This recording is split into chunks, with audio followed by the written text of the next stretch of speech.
Olá, eu sou Martim Elviro, sou médico de família da APS Santa Marcelina, professor da Faculdade Santa Marcelina e da Unifip.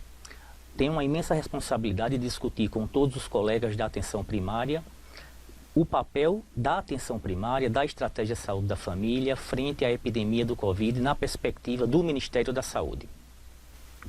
Todos nós sabemos que no final do ano passado, na província de Wuhan, na China, houve os primeiros casos de Covid-19, que é uma situação que afetou o mundo inteiro rapidamente numa grande epidemia, se alastrando a priori para os países asiáticos, depois Europa, América, se caracterizando atualmente como uma grande pandemia, não é, que tem afetado toda a população do mundo. A grande questão é qual será o papel da atenção primária nessa situação? Qual o papel do agente comunitário? Qual o papel do auxiliar de enfermagem nessa situação? Qual é o papel do enfermeiro, do médico, de toda a equipe NASF, para que, enquanto atenção primária, possamos reconhecer e utilizar os nossos atributos, né, de porta de acesso do sistema e de coordenação do cuidado. A grande discussão que nós queremos compartilhar com vocês é a organização do processo de trabalho e a organização do manejo clínico mais adequado, baseado nas melhores evidências na perspectiva do Ministério da Saúde do Brasil. Então, qual seria o grande caminho que nós deveríamos seguir? Determinar um fluxo baseado nas melhores evidências de pessoas que chegam às UBSs, à Estratégia de Saúde da Família, às UBSs tradicionais, e que isso esteja muito bem estabelecido, com abordagem inicial, né? Que o paciente, que a pessoa que procure seja rapidamente identificada, que ela espere em um lugar seguro, em que ela não contamine outras pessoas e que a equipe esteja preparada para determinar o grau de gravidade dessa situação.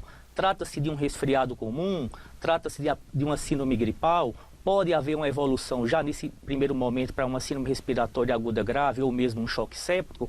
A equipe tem que estar preparada para dar essa pronta resposta e nós vamos discutir isso a partir de agora. Então vamos imaginar uma primeira situação. Uma pessoa chega na UBS, né, com sintomas respiratórios. Ela tem que ser rapidamente identificada a partir dessa perspectiva, que ela está tossindo, ela está com febre. Então ela tem que ser identificada como uma pessoa com sintomática respiratória, a ela deve ser oferecido uma máscara e encaminhada para um fluxo diferenciado. Ela não deve ficar aguardando junto com as outras pessoas, porque ela pode contaminar muitas pessoas. A partir desse momento, ela vai passar por uma avaliação do auxiliar de enfermagem, do enfermeiro e do médico, que nós vamos detalhar a posteriori, e esses profissionais têm que fazer o atendimento o mais qualificado possível e, fundamentalmente, determinar a gravidade. Essa pessoa tem uma síndrome gripal, ela vai poder ficar no seu domicílio, em isolamento domiciliar? Ela vai precisar ser encaminhada para um serviço de urgência e emergência? Essa é a grande questão que nós vamos discutir. Alguns lugares do país já estão organizando algumas tendas, né, do atendimento para essas pessoas, que vai seguir a mesma situação, seja uma tenda, seja um container. A pessoa vai chegar a esse equipamento, vai ser abordado de forma qualificada por um agente comunitário, alguém da recepção, que vai fazer uma primeira entrevista e, a partir daí, ela passará com a equipe técnica de auxiliar de enfermagem, enfermeiro e médico, para que rapidamente seja dirimido o grau de gravidade que esse paciente tem, né? Ele tem uma situação mais grave ou uma situação mais leve e a conduta correta ser tomada. Então vamos imaginar essa primeira situação, né? Uma UBS que tem a porta de entrada, né? E a pessoa chega nessa situação e é identificada precocemente, encaminhada e avaliada sobre se o seu caso é grave ou não. Tem que ser uma coisa interessante, é que pacientes que têm, mesmo esses que estão esperando em uma situação de um certo isolamento, pessoas acima de 60 anos, pacientes com doenças crônicas, principalmente os que estão mais descompensados, os imunossuprimidos, gestantes e puérperas, devem ter uma prioridade mesmo na sala de isolamento. Muito bem. vamos seguir esse fluxo. O primeiro contato é feito pelo recepcionista, pelo agente comunitário, que vai perguntar as questões centrais e nós vamos apresentar detalhe por detalhe qual deve ser esse formulário, né? Que vai perguntar sobre se a pessoa tem síndrome respiratória, ou seja, se está apresentando um quadro de tosse, dor de garganta. A partir daí, se a resposta for sim, ele já vai para um local separado dos outros colegas, dos outros pacientes, recebendo a máscara e tendo um atendimento padronizado que nós vamos discutir. Se a pessoa, ao conversar com o recepcionista, com o agente comunitário que o recebeu, não tem sintomas respiratórios, ele vai ser atendido conforme o fluxo normal da unidade. Muito bem, caso esse nosso paciente, a pessoa que procurou a UBS, tenha sintomas respiratórios, ele vai passar primeiro por um auxiliar de enfermagem, que vai aplicar um checklist extremamente bem produzido pelo Ministério da Saúde. Depois, ele vai ser avaliado pelo enfermeiro e o médico, né, que tem papéis complementares, né, e eles vão também aplicando o checklist padrão, determinar o grau de gravidade desse paciente para que a melhor conduta possível seja tomada. Portanto, no final desse processo, que deve ser o mais célere possível, né, o profissional de enfermagem e médico tem que determinar se essa pessoa que procurou a UBS, a Estratégia de Saúde da Família, é uma pessoa que tem um caso leve, e a gente sabe que a maioria dos casos serão casos leves, né? Das pessoas infectadas, em torno de 80%, 85% serão casos leves, ou seja, são pessoas que têm síndromes gripais com sintomas leves. Não tem uma dispneia muito intensa, não tem sinais de gravidade, a saturação de O2 vai estar acima de 95%, não vai ter tiragem intercostal, não vai ter batimento de asa do nariz, não vai estar desconfortável em relação à sua respiração. E não vai ter comorbidades descompensadas, que nós vamos discutir daqui a pouquinho com mais detalhes. Se essa pessoa tem essa síndrome gripal leve, sem dispneia, sem alteração de saturação, sem essas comorbidades descompensadas, ela vai ser manejada na UBS. Ela vai ser encaminhada para o isolamento domiciliar, né? A equipe é muito importante que faça o contato com essa pessoa pelo menos a cada 48 horas, de preferência por telefone, e nós vamos detalhar o que deve ser feito, o que deve ser orientado para essa pessoa que fica em isolamento domiciliar, e a imensa responsabilidade da atenção primária de avaliar se esse caso é leve e de como fazer o seguimento dessa pessoa.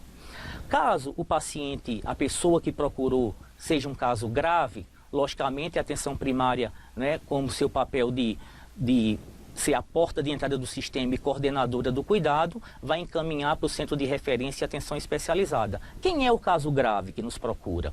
Aquela pessoa que tem uma síndrome gripal, que além da síndrome gripal, né, pode ou não ter febre, geralmente tem febre e um sintoma respiratório, e além disso, uma dificuldade para respirar, uma dispneia, né, que pode ser caracterizado por uma saturação abaixo de 95%, uma taquipneia, que é uma frequência respiratória acima de 20, sendo acima de 30 um caso grave, hipotensão, né, pressão arterial baixa.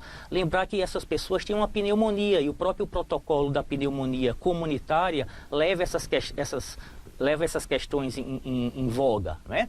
Piora das condições clínicas basais, é um paciente que tem insuficiência cardíaca NIRA 1, evoluiu para NIRA 3, para NIRA 2, para NIRA 4, é um paciente que tinha seu diabetes compensado e o diabetes piora, é um paciente que rebaixou sua pressão, piorou seu estado mental, tem uma certa confusão mental. Esses pacientes que tem essa situação de piora clínica de suas doenças de base, ou que apresentam, não é, uma situação de dispneia que o incomode, ou uma saturação abaixo de 95, tem que ir para o centro de referência e atenção especializada. Aí vai ser o papel fundamental da atenção primária, de tratar, de isolar os casos leves e oferecer segurança que esse paciente deve ficar em casa, e de reconhecer os casos graves e encaminhar, né, o mais rápido possível, segundo o protocolo, para os centros de atenção especializada. Então, o caso grave deve ser estabilizado para que ele fique o mais confortável possível, e a partir daí encaminhamento para o centro de referência apropriado. Então, vamos agora detalhar o papel de cada membro da equipe da estratégia de saúde da família, dos equipamentos de atenção primária.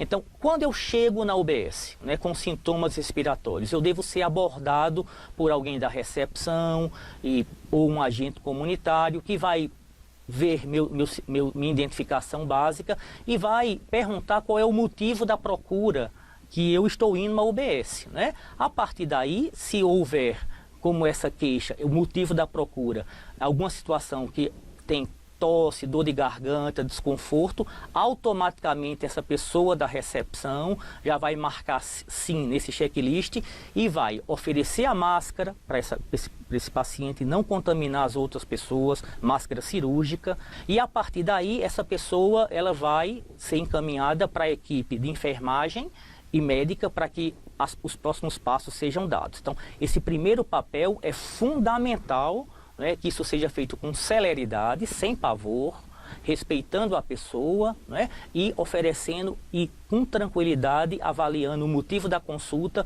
e dando início ao processo de atendimento.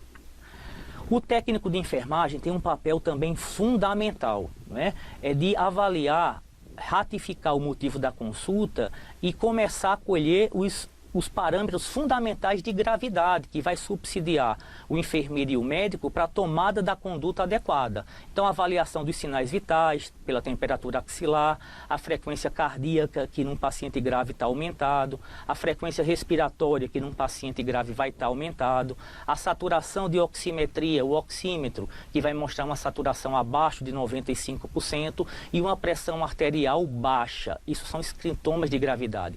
Lembrar que na pneumonia, na síndrome gripal, o que preocupa é a PA baixa, ok? Nessa situação, após a coleta desses sinais vitais, né, o auxiliar de enfermagem, o técnico de enfermagem, já vai tomar esses cuidados e encaminhar rapidamente para a equipe de enfermagem e médica. O profissional enfermeiro, ele tem outro checklist, isso tudo deve ser feito com celeridade, não é? De forma não burocrática, para não atrapalhar o processo. Então, quando você tem um checklist rápido como esse, ele deve ser feito e com celeridade as equipes têm que treinar, inclusive, isso, né? Então o enfermeiro vai avaliar os sintomas respiratórios, aí com um pouco mais de propriedade, né? Perguntar se apresentou febre ou não o paciente. A gente sabe que nem toda situação de Covid-19 vai ter febre. Crianças podem não ter febre, idosos não podem não ter febre. A maioria das pessoas, mais de 82% dos pacientes vão ter febre, mas alguns não terão febre. Então é importante perguntar se tem febre, inclusive se é uma febre referida, que também vai ser colocada como sim, né? Apresentar os sinais e sintomas relevantes, que a gente já discutimos, se é um caso suspeito de síndrome gripal, entendendo o síndrome gripal como um sintoma respiratório, geralmente acompanhado de febre, e o enfermeiro vai marcar sim ou não. E a partir daí ele vai avaliar as outras comorbidades, como, por exemplo, hipertensão, diabetes, não é? Insuficiência cardíaca, nefropatia. Que medicações essa pessoa usa, não é? É importante ter essa definição. Tem uma história de alergia a alguma medicação? A história de cirurgias prévias ou internações recentes, tudo isso é muito importante, não é, de ser avaliado. E por fim, o médico vai avaliar a situação e aí o médico tem um papel crucial, como todos os outros profissionais, de determinar qual é a gravidade da situação clínica desse paciente. É um caso leve? Se for um caso leve, ele vai avaliar as comorbidades que contraindicam o isolamento domiciliar, nós vamos citar, né? E, se possível, acompanhar o PS no manejo, acompanhar o paciente no contexto da APS, né? Realizando um manejo clínico apropriado. Nós vamos discutir quais são as medicações sintomáticas, né? A priori, nós temos uma longa tradição no SUS de prescrever paracetamol e dipirona nessas situações, né? Vamos discutir quando se usa o oseltamivir, em algumas situações ele está indicado. Orientação sobre isolamento domiciliar para o paciente e para os seus contactantes em casa, nós vamos comentar isso. Além do mais, seguir essa pessoa, né, a cada 48 horas para saber se ela continua bem. Existem relatos que as pessoas no início podem ter um quadro de síndrome gripal leve e podem piorar. no decorrer do tempo. Isso acontece não em muitos casos, mas é muito importante que eu não baixe a guarda, mesmo que os casos iniciais, se a avaliação inicial for de uma síndrome gripal leve. Eu preciso seguir esse paciente a cada 48 horas. Não é? Nessa situação de caso leve, o médico deve fornecer o atestado de 14 dias para propiciar o isolamento domiciliar para o paciente. Existe o CID-J11, né, que é o da síndrome gripal, o B34.2, que é o da Covid. Sempre orientar que o paciente tem que ter a anuência que ele está dando o atestado com o CID, né? E também o médico pode, né? A gente vive uma situação excepcional, afastar, né, por CID, com o CID Z20.9, os contatos que têm exposição com essas pessoas com síndrome gripal. Então, isso está tranquilo, o nosso ministro Mandetta já explicou essa situação e a gente não precisa temer, enquanto médico, de fornecer esse atestado para pessoas que têm que são os acompanhantes desses pacientes com síndrome leve. É importante anotar tudo isso no prontuário, né, e determinar quais são os casos leves e os casos graves. Quem serão os casos graves? Os casos graves vão se caracterizar em pessoas que têm dispneia importante, ou seja, eu estou desconfortável para respirar. Como é que eu vejo essa dispneia? Uma frequência respiratória aumentada, que varia de idade, não é? Sendo muito alta na criança, e tem tabelas que a gente sabe que todo mundo conhece, em relação à frequência respiratória da criança até o adulto. Um adulto com frequência respiratória acima de 20 impulsões respiratórias por minuto é um adulto que tem taquipneia. Acima de 30 é uma taquipneia grave, não é? É muito importante no adulto ver a saturação de oxigênio, né? Medido pela oximetria. Saturação abaixo de 95% indica gravidade. É muito importante na criança avaliar a dispneia, não é? Se ela tem tiragem intercostal, se ela tem batimento de asa do nariz. Muito importante avaliar se a pressão arterial média não está rebaixada no adulto e na criança. Tudo isso são fatores de gravidade, além de todas as comorbidades. A maioria dos pacientes, nós sabemos, né, que vão ter uma situação de síndrome gripal leve. Então, quais são as orientações fundamentais que nós vamos dar para a pessoa que está com síndrome gripal, para a pessoa que está cuidando dela e as precauções gerais? Então, vamos acompanhar nessa tabela. Essa pessoa que nós atestamos com síndrome gripal leve, que vai ficar em casa, deve permanecer em quarto isolado, bem ventilado, quando for possível, né? Se ela divide o quarto com outra pessoa, é muito importante que ela tenha pelo menos a distância de 1 metro para outra pessoa que coabita, que vive com ela nesse mesmo quarto, né? É importante limitar a movimentação dessas pessoas dentro do seu cotidiano, na medida do possível, ela ficar restrita de fato ao quarto, né? Porque quanto mais ela circula dentro de casa, né, mais a possibilidade de outras pessoas familiares adquirirem, serem contaminados pelo Covid. Em relação ao cuidador, é muito importante que ele também use uma máscara descartável ou use toda a etiqueta respiratória para se proteger, né? E a partir do momento que a máscara fique úmida, né, ele deve trocar essa máscara. Também a pessoa que está adoecida tem que usar essa máscara, logicamente, né? Toda a família deve ter muito cuidado com a higiene das mãos, né? Então, lavar as mãos com água e sabão todas as vezes que for necessárias, antes e depois de ir para o banheiro, antes e depois de comer, né? Quando tiver alguma sensação que tocou em algum lugar que pode ter risco, uma maçaneta, lavar as mãos de forma contínua, não é? Todas as vezes, quando a gente já falou nessas precauções gerais também, lavar as mãos, se for possível, enxugar com papel toalha. Se não tiver papel toalha, tem que ter, cada pessoa, idealmente, deve ter a sua toalha para realizar o enxágue, né, e enxugar as mãos, né? Todos os moradores da casa devem cobrir a boca com o nariz quando for tossir, espirrar. É muito importante que a atenção primária discuta a etiqueta respiratória com palavras o mais simples possível, né, para a nossa comunidade, né? Evitar o contato com secreção, isso é fundamental. Ainda em relação ao isolamento do paciente, utilizar a máscara cirúrgica o tempo todo, né? Nas idas ao banheiro, o outro ambiente deve né, ele deve usar a máscara também nessas situações.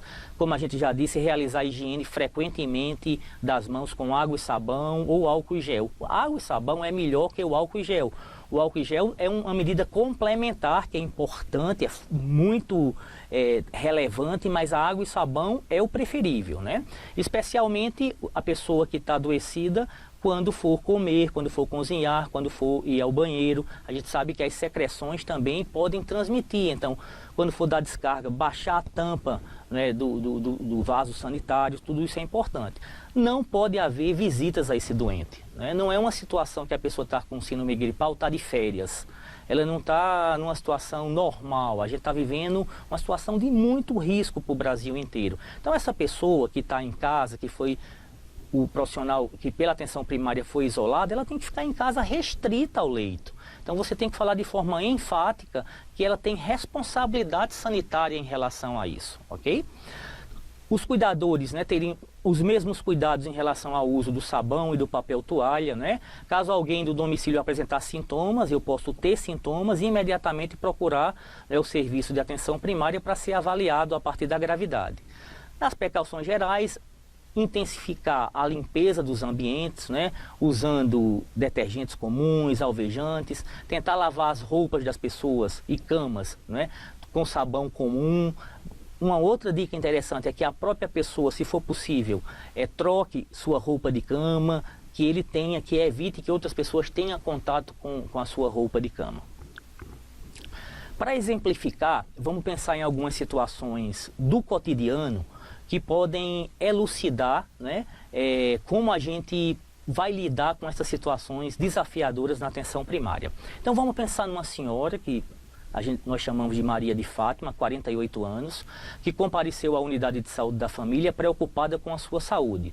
Nessa noite, ela refere que na noite anterior teve um quadro clínico de febre, tosse não produtiva e dor de garganta. Como essa pessoa deve ser acolhida na UBS? Qual será o fluxo de atendimento? Qual será o processo de trabalho?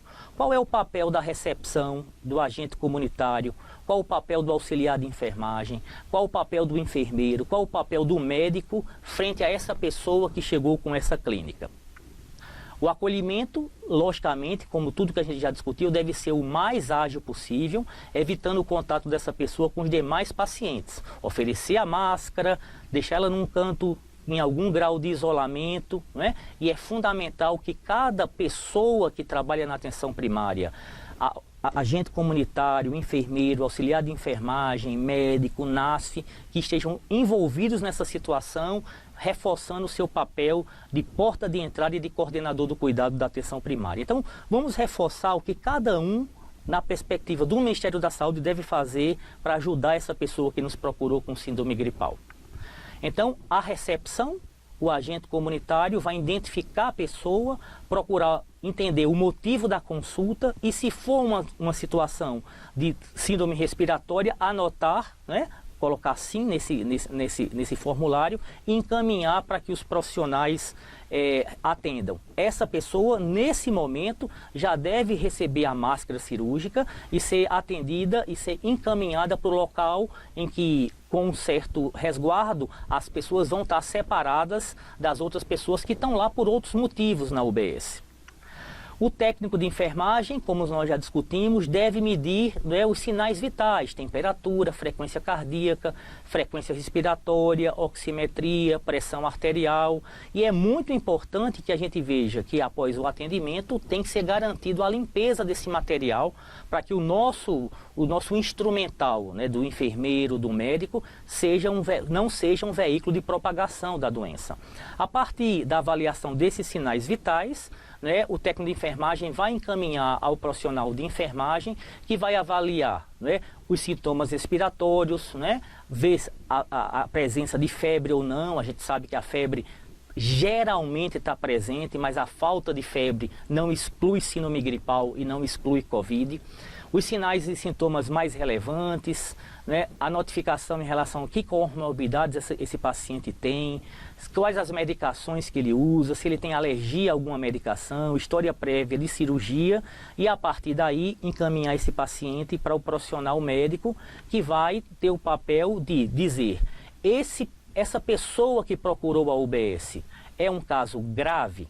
Se for um caso grave, deve ser estabilizado o mais rapidamente possível e transferido para o centro de referência, ok? Se for um caso leve, né, essa pessoa vai ser atendida na UBS, vai receber todas aquelas orientações que nós já falamos em relação ao isolamento domiciliar, vai ser seguida a cada 48 horas, né, vai receber os medicamentos sintomáticos, fundamentalmente os que nós temos mais experiência é o paracetamol e a dipirona, vai receber o oseltamivir se tiver alguma condição de risco que nós vamos explicar, né, e vai receber o atestado para ficar em casa, né? É muito importante que esse paciente, que essa pessoa seja orientada para não sair de casa. Eu volto a frisar isso. A pessoa tem que ter a responsabilidade sanitária, né? Que ela, mesmo estando se sentindo bem, ela pode ser o vetor de transmissão para os idosos, para os imunodeprimidos, que são mais suscetíveis, a gente sabe disso, né? Então, isso deve ser avaliado, como também as comorbidades. Às vezes a pessoa tem uma situação clínica que recomenda, não é, o encaminhamento para o centro de referência. Nós vamos comentar as principais. Tudo isso tem que ser anotado no prontuário, né, de forma célere, não é, e para que a gente tome as condutas mais adequadas. Não é? Quais critérios, não é, continuando a pergunta, devem ser utilizados pela equipe da Estratégia de Saúde da Família ou de qualquer equipamento da atenção primária para definir se Maria tem uma situação de uma síndrome gripal leve ou se ela tem uma situação mais grave que deve ser encaminhado para um serviço de referência. Então, como nós já discutimos, a equipe tem essa responsabilidade vital de determinar os casos leves, que são uma síndrome gripal com sintomas leves, sem dispneia importante, sem as comorbidades, e tratar essa pessoa em isolamento domiciliar, né, oferecendo todas aquelas recomendações, né, e tratando essa pessoa, dando esse apoio que essa pessoa precise. Caso o paciente seja grave, e a gente vai considerar grave, essas síndromes gripais que apresentam dispneia. Dispneia é uma coisa muito importante. Desconforto respiratório é um sinal fundamental de gravidade. Então eu estou desconfortável, não estou conseguindo respirar bem. Esse paciente não pode ser dispensado para casa, não é? E os sinais de gravidade, como saturação pela oximetria abaixo de 95, é muito importante. Uma frequência respiratória aumentada, pressão baixa, piora das condições clínicas do paciente. O paciente piorou seu diabetes, piorou sua insuficiência cardíaca, piorou sua função renal, né? Tá torporoso, tá confuso, esse paciente não pode ir para casa, né? Então é a piora dessas doenças que o paciente já carrega, a piora das comorbidades fazem com que ele precise ser encaminhado para um centro de referência. Quais as orientações? A maioria dos pacientes não vão ter essas situações de gravidade. Então, o que é que a gente deve orientar para a pessoa para ficar em isolamento domiciliar, né? O manejo é antitérmicos, analgésicos, uma boa hidratação, uma alimentação adequada, uma alimentação que garanta uma situação de conforto para a pessoa, o isolamento, né, em casa, dentro da própria casa, evitar que o paciente fique em contato íntimo com as pessoas que estão na casa, falar que é uma situação de excepcionalidade, tentar manter uma distância razoável de pelo menos 1 metro, se ela tem que dividir o quarto com outra pessoa, né? Se ela for ao banheiro, usar máscara, estar sempre usando máscara. Quando a máscara ficar úmida, trocar essa máscara e ser acompanhada pela equipe a cada 48 horas para se avaliar. Apareceu alguma dispneia nas últimas 48 horas, a pessoa ficou confusa, a pessoa ficou com tontura importante, teve algum sinal de descompensação da doença de base, ela tem que ser reavaliada. Sempre reavaliada a cada 48 horas e se tiver algum sinal de piora, né, ser reavaliada enquanto a sua gravidade da doença. Então, tudo que nós já falamos no outro slide, né, e aí o manejo clínico dessa pessoa, né? Então, a prescrição de medicações, né, antitérmicas e analgésicas, como o paracetamol, como a dipirona, que são drogas, né, muito usadas e todos os profissionais têm experiência. O isolamento domiciliar por 14 dias, a revisão a cada 48 horas, manter o repouso, alimentação balanceada e boa oferta de líquidos, né, e isolar também os contatantes domiciliares por 14 dias, fazendo com que eles tenham, mesmo em casa, pouco contato, né? Mesmo que você deve isolar as pessoas que são contactantes, mesmo que elas não estejam adoecidas. Mas vai ser muito importante que elas mantenham, mesmo dentro de casa, né, o distanciamento que nós já orientamos, a etiqueta respiratória, o uso da máscara cirúrgica. Algumas pessoas têm indicação, né, do oseltamivir, né, em caso de síndrome gripal, porque quando a pessoa tem uma síndrome gripal, você não sabe se o seu paciente tem Covid-19 ou se ele tem influenza. Então vale a pena fazer o oseltamivir se esse paciente tem comorbidades, se ele tem uma hipertensão descontrolada, se ele é muito idoso, para uma criança, se ele tem alguma situação de descompensação metabólica, não é? Então situações de maior risco para esse paciente, né? Insuficiência cardíaca, pacientes com asma, pacientes com pneumopatias, esse paciente deve receber o oseltamivir na dose que está prescrita, não mudou nada, no adulto 75 mg de 12 em 12 horas por 5 dias e ajustando a dose para a criança. Como deve ser feita a transferência daqueles casos que nós julgamos graves, né? Como é que deve ser feita essa transferência para o serviço de urgência, caso necessário, né? Então, acionar o serviço de urgência para transferir o paciente nas condições que nós vamos discutir a partir de agora, né? Então, indivíduos com síndrome gripal grave. Como é que eu vou determinar isso? Saturação abaixo de 95 na oximetria, né, ao ar ambiente. Sinais de desconforto respiratório com aumento da frequência respiratória. Piora das condições clínicas das doenças de base. Pressão arterial baixa. Não esquecer de medir a pressão do paciente. Hipotensão é sinal de gravidade. E qualquer paciente com quadro de insuficiência respiratória, ele está desconfortável, tem tiragem intercostal, tem batimento de asa do nariz, ele não consegue respirar bem. Esse paciente não pode ir para casa, ele deve ser transferido para o centro de referência. Em criança, como nós já comentamos, observar bem o batimento de asas do nariz, a cianose, a tiragem intercostal, a desidratação, a inapetência. Vale ressaltar, também já tínhamos dito isso, que em algumas pessoas não vão ter febre. Então não é porque não tem febre que eu vou desconsiderar os sintomas respiratórios. Então crianças, idosos, imunossuprimidos ou pessoas que utilizaram antitérmicos há pouco tempo podem não ter febre. E eu devo avaliar a frequência respiratória, toda a história. Eu não vou dispensar uma pessoa que não tem febre da avaliação que ele deve ter.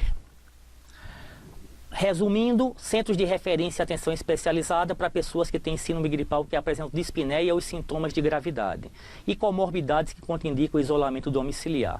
A maioria dos pacientes vão ter e vão ser casos leves e vão ser tratados em isolamento domiciliar. Então, a síndrome gripal com sintomas leves não tem dispneia, não tem sintomas de gravidade, a saturação está acima de 95%, não tem comorbidades importantes. Então, um quadro para fechar essa questão de gravidade muito bem construído pelo Ministério da Saúde. Então, os adultos, déficit no sistema respiratório, falta de ar ou dificuldade para respirar, é grave. Ronco, retração subintercostal severa, cianose, é muito importante, dedos azulados, saturação da oximetria abaixo de 95%, veja, taquipneia acima de 30%, eu observo no adulto a pessoa respirando mais do que 30 vezes por minuto, é um sinal de muita gravidade, Hipotensão arterial, pressão abaixo de 9/6, não precisa ter os dois. Uma sistólica abaixo de 90 e uma diastólica abaixo de 60, isoladamente já caracteriza. Diminuição do pulso periférico, piora das condições clínicas de doença de base, alteração do estado mental como confusão, persistência do aumento da febre por mais de 3 dias ou retorno após 48 horas dessa febre. Então veja que parece muito aqueles critérios da pneumonia comunitária dos casos de gravidade, que nós já usamos na atenção primária, O CRP-65, o C de confusão mental, o P de pressão baixa, abaixo de 9/6, o B, de blood em inglês, mas de P de pressão, em relação à diminuição da pressão arterial e abaixo de 9/6, como eu tinha comentado, a idade acima de 60 anos, 65 anos, como o próprio acróstico do CRP 65, né? E a frequência respiratória aumentada, né? Nas crianças, também como já comentado, a falta de ar ou dificuldade para respirar, o ronco, a tiragem intercostal, batimento de asa de nariz, cianose central, bradipneia em ritmo irregular, saturação abaixo de 95, taquipneia. Lembrar que na criança a frequência respiratória não é de 30, ela varia de idade para idade, a gente tem que ficar atento a isso. Desce no sistema cardiovascular, hipotensão, diminuição do pulso periférico. Sinais e sintomas adicionais: inapetência, a criança não aceita a amamentação, não aceita a ingestão de líquidos, é um sinal de gravidade. Piora das condições clínicas se a criança tem alguma doença de base, como asma, qualquer doença, uma anemia, alteração do estado mental, a criança fica às vezes irritadiça, né? Confusão e letargia e mesmo convulsão. Se tivermos essa situação como doença de base e sinais e sintomas de gravidade aparecendo, esse paciente, essa pessoa não deve ficar em isolamento domiciliar. Ela deve ser encaminhada para o centro de referência. As comorbidades, só reforçando e ratificando, que levam a pessoa à necessidade de um centro de referência, são doenças cardíacas crônicas, doença cardíaca congênita, insuficiência cardíaca, doenças respiratórias como DPOC e asma, doenças pulmonares intersticiais, fibrose cística, displasia broncopulmonar e suas complicações, crianças com doença pulmonar crônica, doença renal crônica, né, a taxa de filtração glomerular abaixo de 3, 4 e 5, né, uma taxa de filtração glomerular inferior a 60, tem aquela classificação 3A, 3B, é importante revisar isso. Pacientes em diálise, imunossuprimidos, transplantados de órgãos sólidos, imunossupressão por pessoas que usam medicamentos, quimioterapia, radioterapia, pessoas com doenças cromossômicas, com fragilidade imunológica, como síndrome de Down, diabetes, principalmente os descompensados. Tudo isso são pessoas que têm um risco maior. Então, a critério clínico avaliar cada uma dessas situações e encaminhar para o centro de referência. Essas são as referências que o Ministério da Saúde construiu, esse protocolo extremamente bem feito, ressaltando que a atenção primária é a porta de entrada do sistema, que nós temos um papel fundamental em mitigar o sofrimento da população, então temos que ser porta de entrada do sistema, temos que coordenar o cuidado dos casos mais simples, e a maioria, graças a Deus, são casos simples, 80%, e poucos, 10, 15, 20% são casos graves, e é fundamental que tenhamos competência clínica e celeridade para reconhecer os casos graves. A atenção primária, portanto, tem um papel fundamental no enfrentamento dessa pandemia. Nós temos que ser a porta de entrada para essas pessoas, coordenar o cuidado, entender que a maioria das situações vão ser muito simples e nós vamos tratá-las em isolamento domiciliar, reconhecer muito rapidamente, de forma célere e baseada nas melhores evidências, os pacientes graves, encaminhar para o centro de referência, trabalhar muito com a educação em saúde, né, para que a gente consiga vencer essa pandemia o mais rápido possível e fortalecer o papel da atenção primária no Brasil. Muito obrigado.